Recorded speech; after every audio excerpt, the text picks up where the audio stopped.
సాహితీ మిత్రులకు నమస్కారం. వనజా తాతనేని కథల ఛానల్కు సుస్వాగతం. విభిన్న కథల సమాహారం వనజా తాతనేని. ఈరోజు నేను వినిపించబోతున్న కథ వేటగాడు చూడని కన్నీరు. రచన ఆచంట శారదాదేవి. కథ వినండి మిత్రులారా. ఇది సాధారణమైన కథే. కథ రాసిన కాలం కూడా 60 సంవత్సరాల క్రితం నాటిది అయినప్పటికీ ఈ కథ రాసిన శైలి అద్భుతంగా ఉంది. అందుకనే ఈ కథను మీకు వినిపించే ప్రయత్నం చేస్తున్నాను. ఆచంట శారదాదేవి గారు రచయితలకు రచయిత అని పేరు.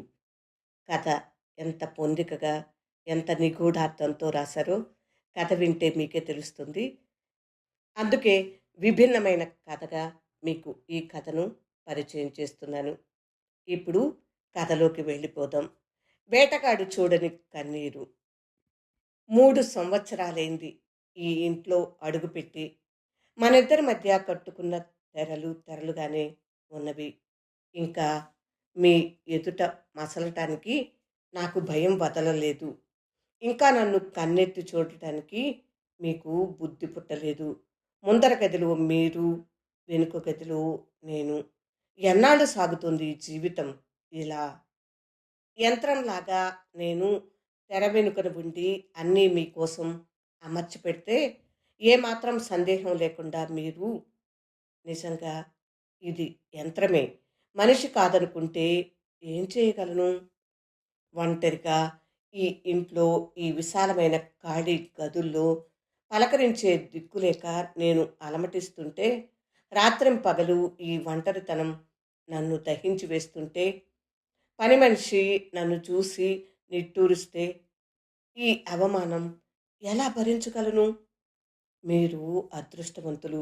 ఉద్యోగరీత్యా ఇంటి ముఖం చూడకుండా వీధిలోనే రోజంతా గడపగలరు. ఏ రాత్రి వేళ ఊరు మాటుమడిగిన సమయంలో వరండాలో మెట్ల మీద మీ బోట్ల చప్పుడు వినిపిస్తే మనసులో ఉత్సాహానికి బదులు గుండెల్లో దడ పుడితే, వణికే చేతులతో తలుపు తెరిచిన నేను ఎలా మీ ఎదుట పడగలను? చీకటి నీడలోంచి ఎలా దీపపు కాంతిలోకి రాగలను? విసురుగా నీళ్లగది తలుపు మూసి మౌనంగా భోజనానికి కూర్చున్న మీకు మారు వడ్డించటానికి నేను ముందుకు వస్తే విస్తరికి మీ చేయి అడ్డమైతే ఎలా తొలగించగలను? 3 ఏళ్లుగా ఆలోచిస్తున్నాను. నేను చేసిన దోషం ఏమిటి? బలవంతంగా ఈ ఇంట్లో, మీ జీవితంలో ఎందుకు అడుగుపెట్టాను? బంధువులందరికీ దూరంగా మీకు ఈ ఉద్యోగము, మనకి ప్రవాసము, ఇంటి మీద చూపు లేని మీరు, ఇంటి బయట చూపు లేని నేను. అంతా ఏదో విచిత్రం. ఆ వేళ మీ నాన్నగారు మా నాన్నగారితో పిల్ల నచ్చింది అని చెప్పినప్పుడు, అటు ఇటు ఇంటెల్లిపాది సంతోషించినప్పుడు ఏదో విచిత్రం. అబ్బాయి పిల్లను చూడనక్కర్లేదట, అమ్మా నాన్న చూస్తే చాలుట. ఎంత బుద్ధిమంతుడు అన్నారు కొందరు. ఎంత విచిత్రం అనుకున్నాను నేను. అది కాదు, ఆ పిల్లవాడు కోరుకున్న పిల్ల దొరకలేదు, అంచేత ఏ పిల్లైనా సరే అంటున్నాడు అన్నారొకరు. అమ్మో అనుకున్నాను గుండెల్లో ముళ్ళు గుచ్చుకొని. ఆ, కాని వాళ్ళు ఏదో కావాలనే అంటారు, మంచి సంబంధం చూసి ఊరుకోలేక చెడగొడదామని అన్నది అమ్మ. అంతే కాబోలు అనుకున్నాను ఊరట చెంది. పెళ్లి రోజు అంత రాజుకేమిటి, ఇంకొంచెం తలంబ్రాలు పొయ్యలేవా అన్నది మీ అత్త కూతురు. మీరు మాట్లాడలేదు. నా గుండె కంపించింది. పాపం రాదైతే పోసి ఉందువు అని గొణిగింది దెప్పుతూ మీ అత్త కూతురు. మాట రొదలో, మంత్రాల సందడిలో నాకు సరిగా వినిపించలేదు. రాధ ఎవరు? నా మనసు ఒక్కసారి ఇతరాలోచనలు మాని ప్రశ్నించుకుంది. ఒక్కసారి గుండె కలుక్కుమన్నది. మీరు ముఖం చిట్లించుకున్నారేమో మీ మరదలి మాటలకు. నేను చూడలేదు. జరుగుతున్న విందులు, సందడి, కోలాహలము ఆ 2 రోజులు మిమ్మల్ని నన్ను ఆలోచించుకోనివ్వలేదు. మన ప్రమేయం లేకుండా ఒక కర్మకాండ ప్రారంభమై ముగిసింది. రాధ ఎవరు? ఆ ప్రశ్న మళ్ళా మళ్ళా స్ఫురిస్తూనే ఉంది. అది నాకు సదా ధ్యానమవుతుందని అప్పుడు అనుకోలేదు. పెళ్ళైన తర్వాత మీ ఇంట్లో ఉన్న 4 రోజులు ఆ పేరు మళ్ళా మళ్ళా వినిపిస్తూనే ఉంది.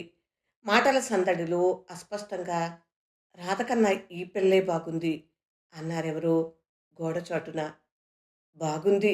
తాను వలచినది రంభ అన్నారింకెవరో ఈసడింపుగా. నా గుండెలు కలుక్కుమన్నాయి.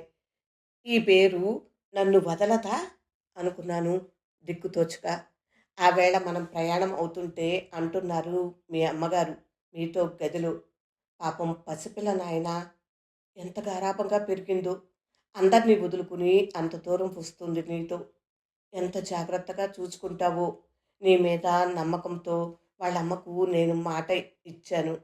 కలసి రాని ఆ రాధ గొడవ ఇంకెందుకు నీకు అని ఎంతో ప్రేమతో, బాధతో. ఆమె కంఠంలోని ఆప్యాయతకు నాకు కళ్ళనీళ్లు వచ్చాయి. రాధ ఎవరో, ఎందుకు మీ నుంచి విడిపోయిందో, ఈ పేరు మరిపించలేనా నేను అనుకున్నాను. ఇన్నాళ్లకు ఇప్పుడు తెలుస్తోంది నా వల్ల కాదని. ఈ ప్రయత్నంలో నా గుండెలు ముక్కలు ముక్కలు చేసుకున్నాను. ఉప్పొంగిన తరంగం ఉరవడించి గండసలకు కొట్టుకుంటే ఏమవుతుంది? విరిగిపడి సుళ్ళు తిరిగి వెనక్కు మళ్ళుతుంది. రాధ మీతో చదువుకుందా? మీ ఇద్దరికి ఎలా స్నేహమైంది? ఎందుకు విడిపోయారు? ఆమె మిమ్మల్ని తిరస్కరించిందా? ఆమె బంధువులు అడ్డు పెట్టారా? ఏమైంది? ఏమిటి మీరు దాచుకున్న రహస్యం? ఇవి ఏవి నాకు చెప్పరు. తెలుసుకోవాలని నేను ఎంత తహతహలాడినా నా మీద దాక్షిణ్యం కాబోలు నేను బాధపడతానని. మొన్న సెలవుల్లో మీ అత్తగారు వచ్చినప్పుడు మెల్లిగా అడిగి చూశాను. రాధ ఎవరు అని. ఆమె తెల్లపోతూ ముఖం చిట్లించి రాధ రాధ ఎవరు అన్నది నంగనాచిలా. ఆమెకు చెప్పటం ఇష్టం లేదని తెలుసుకున్న నేను వెంటనే తేరుకుని నవ్వుతూ అన్నాను. కథలో పాత్ర అని. ఆమె తెల్లబోయి నవ్వుతూ ఏ కథ అన్నది. ఎదురుగుండా రాధ నవ్వింది అన్న పుస్తకం కనిపించగానే ఇద్దరం గుట్టుగా నవ్వుకుని సర్దుకున్నాం. మీ గదిలో మూలన బల్ల మీద ఉన్న ఆ బుల్లిపూల సజ్జ ఎంత ముద్దుగా ఉందో. దుమ్ము పడిందని మొన్న దులపబోయాను. అనుకోకుండా గదిలోకి వచ్చిన మీరు అదిరిపడ్డారు. ప్రపంచంలోని కర్కసత్వమంతా మారుమోగే కంఠంతో అది ముట్టుకోకు అన్నారు. వణికిపోతున్న దేహంతో నీళ్లు నిండిన కళ్ళతో నేను బయటకు వెళ్ళిపోయాను. అది మీకు ఆమె ఇచ్చిన కానుక కాబోలు, లేదా ఆమె కోసం మీరు దాచి అందజేయలేని కానుక. అది మీకు అతి పవిత్రమైనది కాబోలు. అది నేను ముట్టుకుంటే అపవిత్రమవుతుందా?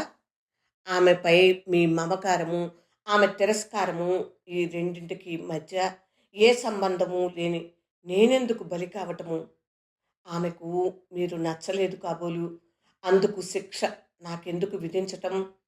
మీ భగ్న వీణా తంత్రులతో నా మెడ కిందకు సున్నితంగా ఉరిపోయటం. మీరు నా మెడలో తాళి కట్టడానికి ఎందుకు ఒప్పుకున్నారు? మీ తండ్రి గారు గొప్ప హోదాలో ఉన్నారు. మీకు వంశపారంపర్యంగా ధన ధాన్యాదులు నిండి ఉన్నాయి. మీరేమో గొప్ప ఇంజనీర్లు అనిపించుకున్నారు. అన్ని విధాలా ఇంతకన్నా మంచి సంబంధం లేదనుకున్నారు మా వాళ్ళు. అయినా నా జీవితం అడవి పాలు చేస్తున్నామని వాళ్లకు తెలియదే. తెలిస్తే మీ గొప్పతనానికి ఆశపడక ఏ పిచ్చగానికో నన్ను కట్టిపెట్టి ఉందురేమో. మా అమ్మకు 6 కొడుకుల తర్వాత నేనొక్కతనే ఆడపిల్లను, ఆఖరి పిల్లను. ఆడపిల్లను కావటం చేత మా వాళ్ళు నన్ను ఎంతో ప్రేమతో అల్లారుముద్దుగా పెంచుకున్నారు. మా అమ్మ, నాన్న, అన్నలు, బంధువులు, నౌకర్లు అందరూ నన్నొక బంగారు బొమ్మను చేసి నాతో ఆడుకున్నారు. మా ఇంటిలో నా మాటకెప్పుడూ ఎదురు లేదు. నాకు కావాలన్నది ఎప్పుడూ ఎవరూ లేదనలేదు. మాకు ధనధాన్యాదులకు లోపం లేదు. మీకిచ్చిన కట్నం 10,000 కాదు, ఇంకా అంత మీరడిగిన మా నాన్న ఇచ్చి ఉండును. వాళ్ళు ఆశపడింది నేను అన్ని విధాలా సుఖపడతానని, ఎడారిలో గుడారం వేసుకుని కాపురం చేస్తానని కాదు. వాళ్ళు నన్నెంత ప్రేమతో చూచుకున్నారో, మీరంత ప్రేమతో చూచుకుంటారని. పెళ్ళికి ముందు రోజు నేను గులాబీ జరీ పువ్వుల చీర కట్టుకున్నాను. ఆకుపచ్చ సాదా రవిక తొడుక్కున్నాను. మా వాళ్ళు నా ఒంటి నిండా నగలు వాళ్ళ తృప్తి తీరా అలంకరించారు. కాటుక కళ్ళతో, కళ్యాణపు బొట్టుతో నా ముఖం కళకళలాడింది. మా అమ్మమ్మ అన్నది, "పెళ్లి కొడుకు ఇప్పుడు చూడాలి నిన్ను" అని నవ్వుతూ. సిగ్గుతో కందిన నా ముఖంలోకి తెచ్చిపెట్టుకున్న కోపం తొణికిసలాడింది. అమ్మ నవ్వింది. "బొమ్మలా అలా నిలుచుంటావే, అమ్మమ్మకు దండం పెట్టు" అన్నది. నేను అతి వినయంగా వంగి ఆమె పాదాలు ముట్టుకున్నాను. ఆమె అతి ప్రేమతో లేవనెత్తి కౌగిలించుకుంది. "పుత్ర పౌత్రాభివృద్ధిగా వర్ధిల్లుతావు తల్లి, నీకే కొరత ఉండదు" అంటూ ఆనందంతో కళ్ళనీళ్లు పెట్టుకుంది. పసితనం నుంచి పెనవేసుకున్న ప్రేమ బంధం మా ఇద్దరి హృదయాలను ఆర్ద్రం చేసింది. ఆమె మాటలు నాలో ఏవో ఆశలు నింపినాయి. కన్నులు కల్పనలో మునిగాయి. ఆ దృశ్యం ఇవాళ ఏదో హాస్యాస్పదంగా ఉన్నట్లున్నది. 3 ఏళ్ల నుంచి నేను అక్కడికి వెళ్ళినప్పుడల్లా అమ్మా, అమ్మమ్మ ఎంత తాపత్రయపడుతున్నారో నా ముఖంలో చిరునవ్వు రేఖలు చూడటానికి. నేనెంత నరకయాతన అనుభవిస్తున్నానో నా ముఖంలో తొంగి చూచే విషాద రేఖలు దాచుకోవటానికి. వాళ్ళనెందుకు నేను దుఃఖంలో ఉంచటం? విందుకు పిలిచి ఇల్లు మాత్రం చక్కగా అలంకరించి విస్తరి ఖాళీగా ఉంచినట్టున్నది జీవితం. మా బంధువులంతా నన్ను చుట్టుకున్నప్పుడు అంటారు, "ఎంత అదృష్టవంతురాలువు, ఎంత మంచి సంబంధం వచ్చింది నీకు" అని అసూయతో. అమ్మ ఎంతో సంతోషిస్తుంది. విరక్తమైన నవ్వు పెదవి దాటకుండా దాస్తాను నేను. ఈ కట్టుకున్న మేడ ఖాళీ మేడ అని వాళ్ళకెందుకు తెలియడం? మీతో చెప్పలేని మాటలు ఈ కాగితంతో చెబుతున్నాను. ఏమీ తోచనప్పుడల్లా. ఎందుకో మనసులో ఏదో ఆశ కాబోలు.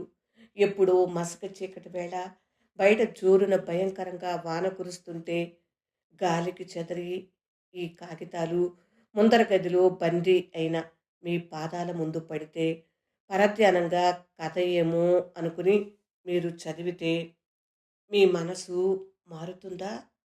ఏమో, ఆశకు అంతులేదు, భ్రమకు విరుగుడు లేదు. ఒక స్నేహితురాలన్నది అప్పుడెప్పుడు, "నీ కళ్ళు నిండిన సరస్సు వలె ఎప్పుడు తళతళ మెరుస్తుంటాయి" అని. నాకు నవ్వు వచ్చింది. సరస్సులా? శ్రావణ భాద్రపదాలా? ఏమో, అవి తడి ఆరటం మాత్రం ఇంకా నేర్చుకోలేదు. ఆ తడి మీకు కనిపించదు కదా? వేటగాడు చూడని కన్నీరు. ఆచంట శారదాదేవి రచన విన్నారు కదా మిత్రులారా? ఈ కథ మీకు నచ్చిందా? నచ్చితే లైక్ చేయండి. మీ బంధువులకు, స్నేహితులకు షేర్ చేయండి. ఇంకా నా ఛానల్ సబ్స్క్రైబ్ చేయనట్లయితే సబ్స్క్రైబ్ చేయండి. ఇలాంటి విభిన్నమైన కథలన్నింటినో ఈ ఛానల్లో పొందుపరిచి ఉన్నాను. ఇంకా 2, 3 కథలను విని మీ స్పందనను కామెంట్ బాక్స్లో తెలియచేస్తారు కదూ. ఎదురు చూస్తూ ఉంటాను. మళ్ళీ మరొక కథతో రేపే మీ ముందుకు వచ్చేస్తాను. అప్పటి వరకు సెలవ మరి. విభిన్న కథల సమాహారం వనజ తాతినేని. వింటున్నందుకు హృదయపూర్వక ధన్యవాదములు. నమస్తే.